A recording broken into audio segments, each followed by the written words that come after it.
Hello friends, இன்னைக்கு நம்ம வீடியோவில் குவைத் நாட்டிலேருந்து வந்திருக்கோம் மிக முக்கியமான பெரிய அப்டேட்டுகள் பற்றி தான் பார்க்க போகிறோம். இந்த வீடியோவில் நம்ம பார்க்க போகிற முக்கியமான விஷயங்கள் என்னென்ன அப்படின்னா, குவைத்தில் கடைகளில் நடக்கும் கடும் சோதனை, 1300 இந்தியர்கள் சவுதி வழியாக இந்தியா சென்ற தகவல்கள், குவைத்திலிருந்து சவுதி வழியாக இந்தியா செல்லும் முழு செயல்முறை எப்படி, டிரான்சிட் விசா பெறுவது எப்படி, முழு செலவு எவ்வளவு ஆகுன்றதை ஃபுல் டீட்டெயிலாக பார்க்கலாம்.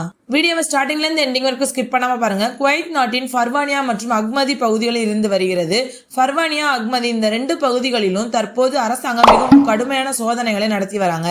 இந்த சோதனையின் முக்கிய நோக்கம் என்ன அப்படின்னா, பொருட்கள் அதிக விலையில் விற்பனை செய்யப்படுகிறதா இல்லையா, அரசு நிர்ணயித்த விலையை மீறுகிறார்களா, வாடிக்கையாளர்களை ஏமாற்றுகிறார்களா என்பதை சரிபார்ப்பதுதான்.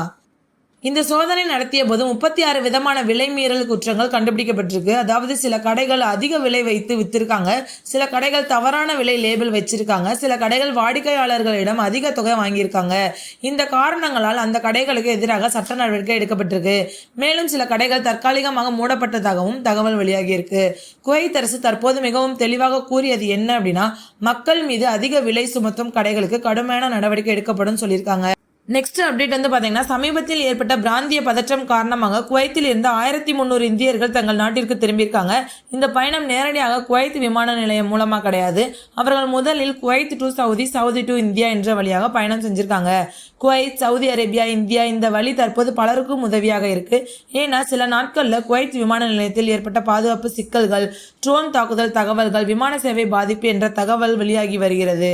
சமீபத்தில் குவைத் விமான நிலையம் அருகே சில ட்ரோன் சம்பவங்கள் நடந்ததாக தகவல் வெளியாகி இருக்கு. குவைத் இன்டர்நேஷனல் ஏர்போர்ட் இந்த சம்பவத்தில் விமான நிலையத்தின் ரேடார் அமைப்பிற்கு சேதம் ஏற்பட்டதாக தகவல் வெளியாகிருக்கு. இதனால் பாதுகாப்பு அதிகரிக்கப்பட்டிருக்கு, சில விமான சேவைகள் பாதிக்கப்பட்டிருக்கு. அதனால் தான் தற்போது பலர் சவுதி வழியாக இந்தியா செல்லும் முறையை தேர்வு செஞ்சிருக்காங்க. இப்போ பலர் கேட்கும் முக்கியமான கேள்வி என்ன அப்படின்னா, குவைத் இருந்து சவுதி வழியாக இந்தியா எப்படி செல்லலாம்ன்றதுதான். ஃபர்ஸ்ட் நீங்க சவுதி இருந்து இந்தியா செல்லும் விமான டிக்கெட் புக் பண்ணணும். பலர் தற்போது பயன்படுத்துவது ஜசீரா ஏர்வேஸ் அல்லது மற்ற ஏர்லைன்ஸ் தான். நீங்க டிக்கெட் புக் பண்ணும் போது டிராவல் ஏஜென்சி இல்லைன்னா ஆன்லைன் டிக்கெட் இதுல எதுவா இருந்தாலும் பரவாயில்லை. டிக்கெட் புக் பண்ண பிறகு சவுதி டிரான்சிட் விசா பெறணும். சில தகவலின் படி இந்த விசா பெரும்பாலும் இலவசமாக வழங்கப்படுது. ஆனால் சர்வீஸ் சார்ஜ், இன்சூரன்ஸ் சார்ஜ் என்ற பெயரில் சில தொகை வசூல் பண்றாங்க. பொதுவாக 2 முதல் 5 கேடி வரை செலவு இருக்கலாம். நெக்ஸ்ட் ஸ்டெப் பாத்தீங்கன்னா, குவைத் இருந்து சவுதி செல்லணும். இதற்கு டாக்ஸி இல்லைன்னா பஸ் மூலமா நீங்க போய்க்கிறலாம். இதுக்கான பயண நேரம் 2.5 முதல் 3 மணி நேரம் ஆகும். செலவு பாத்தீங்கன்னா 25 கேடி டு 40 கேடி செலவாகும். சவுதியில் நீங்கள் செல்லக்கூடிய விமான நிலையங்கள் என்னென்ன அப்படின்னா, தம்மாம் ஏர்போர்ட், ஜெத்தா ஏர்போர்ட். இங்கிருந்து நீங்கள் இந்தியாவிற்கு விமானம் எடுத்து நீங்க பயணம் செய்யலாம். சவுதியில இருந்து இந்தியா செல்லும் விமான டிக்கெட்டோட ரேட் பாத்தீங்கன்னா 45 கேடி டு 50 கேடி வரை இருக்கலாம். எல்லா செலவுகளையும் சேர்த்து பார்க்கும்போது குவைத் டு சவுதி டிராவலுக்கு 25 கேடி டு 40 கேடி செலவாகும். டிரான்சிட் விசாக்கு 2 முதல் 5 கேடி செலவாகும். சவுதி டு இந்தியா பிளைட்டுக்கு 45 கேடி டு 50 கேடி செலவாகும். டோட்டலா நீங்க இந்தியா செல்றதுக்கு 160 கேடி டு 200 கேடி வரை ஆகும். ஒரு சில டிராவல் ஏஜென்ட்ஸ் 300 கேடில இருந்து 350 கேடி வரை கேட்பாங்க.